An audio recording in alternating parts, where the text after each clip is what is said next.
ओम नमो भगवते वासुदेवाय। ओम नमो भगवते वासुदेवाय। नारायणं नमस्कृत्यं नरं चैव नरोत्तमं देवीं सरस्वतीं व्यासं ततो भद्रेषु नित्यं भागवत सेवया भगवते उत्तमश्लोके भक्ति भवति निस्तिः।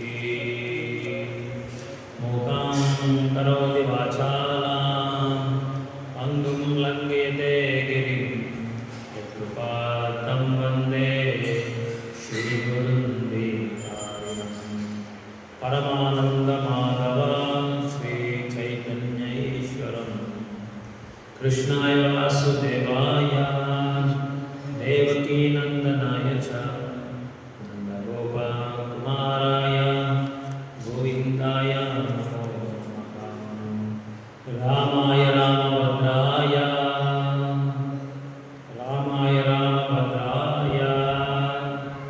रामचन्द्राय वेदसे रघुनाथाय सीतापतये नमो नमः। அப்படியே ரிப்பீட் பண்ணுங்க ஸ்லோகாவை. ராமரை பற்றி ஒரு ஸ்லோகம். ராமாய ராமபத்ராய ராமச்சந்திராய வேதசே ரகுநாதநாதாய சீதாபதயே நமோ நமः. ராமாய ராமபத்ராய ராமச்சந்திராய வேதசே ரகுநாதாய நாதாய சீதாய பதயே நமோ நமः. ஹரே கிருஷ்ணா. எல்லாருக்கும் மாலை பிரணாமங்கள். நாளைக்கு ரொம்ப விசேஷமான ஒரு நிகழ்ச்சி நடக்க போகுது நம்ம கோயிலில்.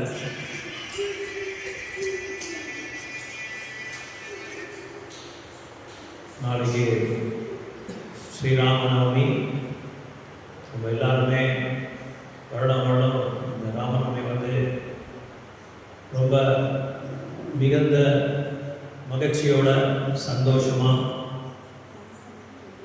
நம்ம நாட்டில் வந்து எல்லா மக்களும் வந்து இது வந்து ரொம்ப சந்தோஷமாக கொண்டாடுவாங்க. திரேதாயுகத்தில் பகவான் கிருஷ்ணர் வந்து ராமச்சந்திரமூர்த்தி வரார். இந்த அவதாரம் தோன்ற பிறகு அயோத்தியாவில் தசரதருக்கு அந்த ஒரு காலகட்டத்தில் குழந்தைகளே இல்லாமல் இருந்தது தசரதருக்கு. ஆனால் எல்லாருக்குமே நல்லா தெரியும் தசரதருக்கு வந்து 4 குழந்தை அப்படின்னு சொல்லி. 4 குழந்தைகள் அதுக்கு முன்னாடி குழந்தைகள் இல்லாத சமயத்தில், அதுக்கப்புறம் 4 குழந்தைகள் ஆச்சுன்னு சொல்லி எப்படி நான் சொல்கிறேன். எல்லாம் ஷார்ட்டாக நான் சொல்லிட்டுருக்கேன். முழு ராமாயணத்தை வந்து சொல்கிறதுக்கு பல யுகங்கள் ஆகலாம், பல வருடங்கள் ஆகலாம், பல நாட்கள் ஆகலாம். அதனால் எல்லாமே கொஞ்சம் நான் வந்து ஷார்ட் பண்ணி நான் வந்து சொல்கிறதுக்காக முயற்சி பண்ணுறேன். யாருக்காவது தெரியுமா ராமருக்கு அயோத்தியா தசரதர் வந்து எத்தனை குழந்தைகள் மொத்தமாக சொல்லி யாருக்காவது தெரியுமா? தசரதருக்கு 5. Very good. யாராரு? நிறைய பேருக்கு தெரியாது. நிறைய பேர் என்ன நினச்சிக்கிறாங்கன்னா ராமர், லக்ஷ்மணர், பரதர், அப்புறம் வந்து சத்ருகன் இவர் மட்டும்தான் சொல்லி எல்லாம் நினச்சிருக்காங்க. ஆனால் அவங்களுக்கு முன்னாடியே தசரதருக்கு ஒரு பெண் குழந்தை பேர் சாந்தி அப்படின்னு சொல்லி. இந்த சாந்தி என்ற பெண் குழந்தை வந்து ரொம்ப அழகான லக்ஷ்மி தேவி மாதிரி இருக்காங்க. தசரதரோட ஸ்நேகிதர் ரோமபாலா அப்படின்னு சொல்லி அடிக்கடி தசரதர் பார்க்க வருவாங்க. பார்க்கும்போது ஒரு தடவை பக்கத்தில் தன்னோட தசரதரோட அந்த பொண்ணு சாந்தா வந்து உட்காந்துருக்கும் போது ரோமபாதர் பார்த்தார். அந்த பொண்ணை பார்த்துட்டு ரொம்ப அழகாக இருக்கார் இவர் லக்ஷ்மி தேவி மாதிரி இருக்காங்க அப்படின்னு சொல்லி பதில் சொல்லி தசரதர்கிட்ட கேட்குறாரு. அந்த பொண்ணை வந்து என்னை கொடுத்துருக்கு அப்படின்னு சொல்லி கேட்குறாரு. அந்த காலத்துலலாம் எப்படின்னா, ஒரு அரண்மனைக்கு வருவாங்க, அரசர்கிட்ட யாராவது நல்லதாக ஒரு நல்ல யுவராஜா யுவராணியாக இருந்தால் முனிவர்கள் எல்லாமே அப்படியே அழைச்சிட்டு போயிடுவாங்க. எனக்கு சேவகனாக அனுப்பிச்சிடுங்க. பெண்மணியானா திருமணம் பண்ணிப்பாங்க, ஆண்களானா சேவகனாக வச்சுக்குவாங்க. அதே மாதிரி நம்ம சைத்தன்ய மகாபிரபுவோட சகோதரர் நித்யானந்த பிரபு கூட சின்ன வயசில் இருக்கும்போது ஒரு முனிவர்கள் வந்தார். முனிவர்கள் வந்து ஏகச்சக்கரால, இது வந்து மாயாப்பூரில் இருக்கிறது, மாயாப்பூர் பக்கத்தில் ஏகச்சக்கரன்ற ஒரு கட்டத்தில் தான் அந்த ஒவ்வொரு பகுதியில் தான் நித்யானந்த பிரபு ஒரு தோணும். அப்போது அந்த முனிவர்கள் வந்து அவங்களுக்கு சகல மரியாதைகளாக பண்ணி கௌரவமாக பண்ணி பிரசாதங்கள்லாம் பரிமாறிட்டு, உங்களுக்கு என்ன வேணும் சொல்லுங்க சாமின்னு சொல்லி நித்யானந்த பிரபுவோட தகப்பனார் கேட்டார். அவர் கேட்ட உடனே அவர் சொல்கிறாரு, நான் கேட்குறேன், ஆனால் நீங்கள் இல்லைன்னு சொல்லக்கூடாது அப்படின்னு சொல்லி சொன்னார். நீங்கள் என்ன வேணும்னு கேளுங்க, நான் கொடுத்துருக்கேன் அப்படின்னு சொல்லி சொன்னார். இப்போ ஒன்றும் இல்லை, அந்த பையன் இருக்காங்க, அவனை வந்து எனக்கு சேவனை அனுப்புங்க அப்படின்னு சொல்லி கேட்குறாரு. உடனே இவர் நித்யானந்த பிரபுனா அவர் உயிர், ஒரே ஒரு குழந்தை, எப்படிடா இது கொடுத்துருது இருக்கு, முதல் குழந்தை இந்த சொல்லி யோசனை பண்ணிவிட்டு, சரி நீங்கள் கூட்டிகிட்டு போங்க அப்படின்னு சொல்லிட்டு அப்படியே அவங்கள அழைச்சிட்டு போயிட்டாரு நித்யானந்த பிரபு. இந்த மாதிரி அந்த காலத்தில் எப்படியும் எந்த முனிவர்கள் வந்தாலும் அவங்கவுங்க அந்தந்த இல்லறவாசிக்கு போய் கிரகஸ்தர்கிட்ட போய் குழந்தைகளை கூட்டிகிட்டு போகிறது சகஜம். ஆனால் அது கலியுகத்தில் வந்து முடியாத காரியம். இப்போ யாராவது கொடுப்பாங்க அந்த மாதிரி விரட்டி அடிச்சிடுவாங்க, விரட்டி அடிச்சிடுவாங்க. எவ்வளோயா தைரியம் கேட்குறதுக்கு இருந்துச்சு.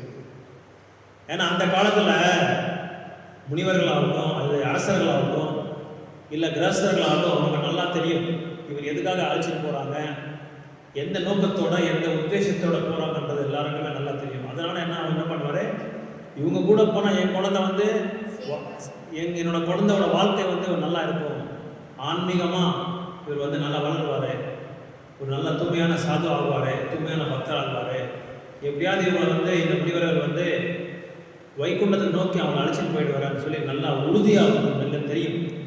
அதனால் என்ன பண்ணுவாங்கன்னா, எந்த முனிவர்கள் கேட்டாலும் அவங்க கூட அனுப்பிச்சுடுவாங்க. அதே மாதிரி ராமர் பெரியவரானப்போ கூட விஸ்வாமித்திரர் வந்து கேட்குறாரு, யார்கிட்ட, தசரதர்கிட்ட கேட்குறாரு, உங்கள் பையனை அனுப்பிச்சி விட்ருங்க, எங்கள் காட்டில் வந்து எங்கள் வனத்தில் வந்து தவமே பண்ண முடியல, நிறைய அரக்கணங்க வந்துட்டுருக்காங்க, அரக்கணை வந்து நாங்கள் பண்ணுற அந்த யக்னம் யோகம் அதெல்லாமே தபஸ்யா அதெல்லாமே நிறைய தடை வருது, இந்த அரக்கணங்கள்லாம் வந்து எங்களை வந்து நிறைய தொந்தரவு கொடுக்குறாங்க, அதனால் தயவு செய்து அவங்களை அனுப்புங்க அப்படின்னு சொல்லி தசரதர் கேட்குறாரு. ஆனால் இந்த சமயத்தில் தசரதருக்கு வந்து ராமர் வந்து உயிரை விட்டு அவர் அரசாங்கத்தை வேணால் விட்டு கொடுத்துறாரு தவிர ராமரை மட்டும் விட்டு கொடுக்க மாட்டார். அதான் சொல்கிறாரு முனிவர்கிட்ட, சுவாமி நான் வேணா வரேன் போர் பண்ணுறதுக்கு, ராமரை மட்டும் தயவுசெய்து கேட்காதீங்க அப்படின்றார். அப்போது விஸ்வாமித்திரர் சொல்கிறாரு, இல்லை உங்களுக்கு எனக்கு ராமர் தான் வேணும், அவர் வந்தால் தான் அவரால் தான் முடியும், வேறு யாராலையும் இது வதம் பண்ண முடியாது, அந்த அளவுக்கு வந்து வலிமையான அரக்கணங்களாக இருக்காங்க அப்படின்னு சொல்லி சொல்லும்போது, பக்கத்தில் தசரதோட மந்திரி ஒருத்தர் இருந்தார்.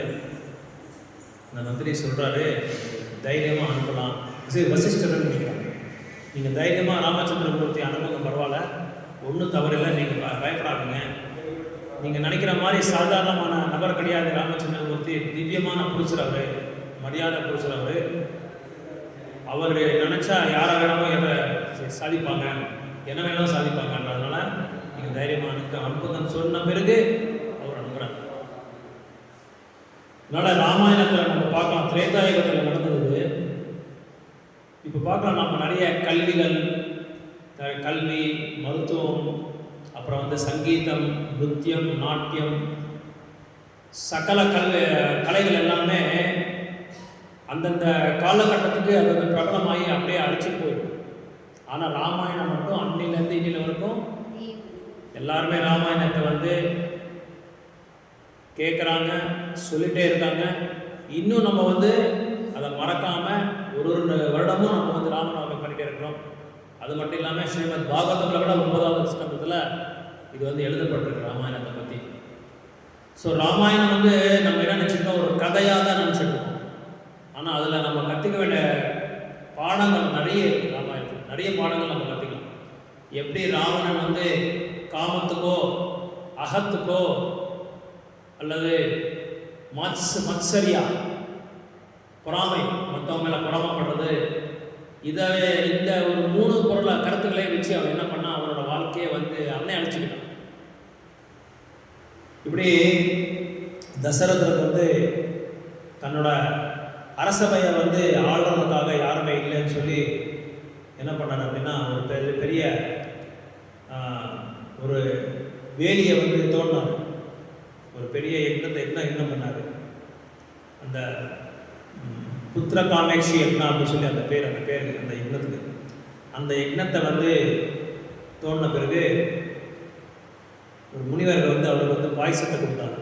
அந்த பாயசத்தை வந்து நீங்கள் கொஞ்சம் எடுத்துக்கோங்க, அப்புறம் வந்து மீதி வந்து கௌசல்யா கொடுங்க சொல்லும்போது கௌசல்யா கொஞ்சம் எடுத்து தசரதர் எடுத்து கௌசல்யா என்ன பண்ணார், அதையே பாதி வந்து சுமித்ராக்கும் கைக்கு கொடுக்குறாங்க. அப்போது கௌசல்யா வந்து ராமனுக்கு பிறப்பு கொடுக்குறாங்க, ராமரை அடைகிறாரு. கைகை வந்து பரதர் அடைகிறாரு. சுமித்ரா வந்து சத்ருக்னையும் லக்ஷ்மணையும் வந்து அடைகிறாங்க. இப்படி அவங்களுக்கு 4 திவ்யமான புருஷங்களுக்கு வந்து அவங்க வந்து பிறப்பு கொடுக்குறாங்க. ஸோ இப்படி நடந்துட்டு இருக்கும்போது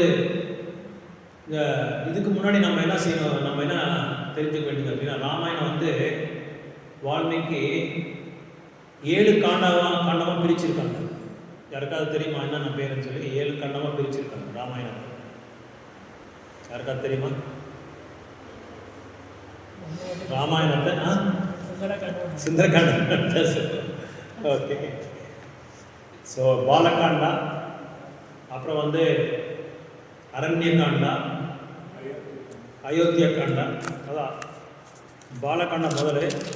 அதுக்கப்புறம் வந்து அரண்யகாண்டா, அப்புறம் வந்து கிஷ்கிந்தா காண்டா, யுத்த காண்டா, சுந்தரகாண்டா, அதுக்கப்புறம் லாஸ்ட்டில் வந்து